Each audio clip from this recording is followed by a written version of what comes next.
దేవరుపుల మండలం ధర్మపురం గ్రామ సర్పంచ్ అభ్యర్థిగా అధికార పార్టీ బలపరిచిన కాంగ్రెస్ అభ్యర్థి దౌపాటి అశ్విని రవి ప్రచారంలో వార్డు సభ్యులు, నాయకులు, కార్యకర్తలు, మహిళా నాయకురాళ్లు సుమారుగా 60 మందితో కలిసి వాడవాడకు ప్రతి ఇంటికి తిరుగుతూ అందరినీ ఆప్యాయంగా పలకరిస్తూ తనకు కేటాయించిన ఉంగరం గుర్తుకు ఓటు వేసి గెలిపించాలని, గ్రామం అభివృద్ధి చెందాలంటే నన్ను భారీ మెజారిటీతో గెలిపించాలని కోరారు.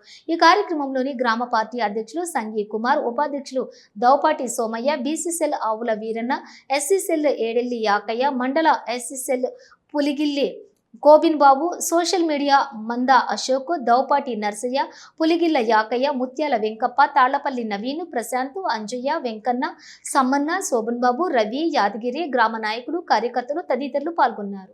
గ్రామ ప్రజలకు అందరికీ నమస్కారం.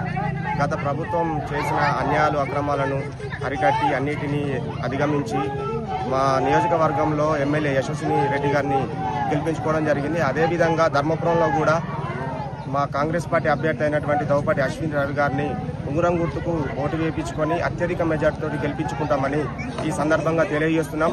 ముఖ్యంగా గ్రామంలో టీఆర్ఎస్ కార్యకర్తల లీడర్ల ఆగడాలు అనేవి శృతిమించిపోతున్నాయి.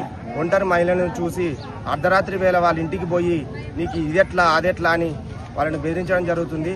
అదేవిధంగా కులానికి పోయి సొంత అన్నదమ్ములకు, అక్క చెల్లెలకు పంచాయతీ పెట్టడం జరుగుతుంది. వారు ఎన్ని కుట్రలు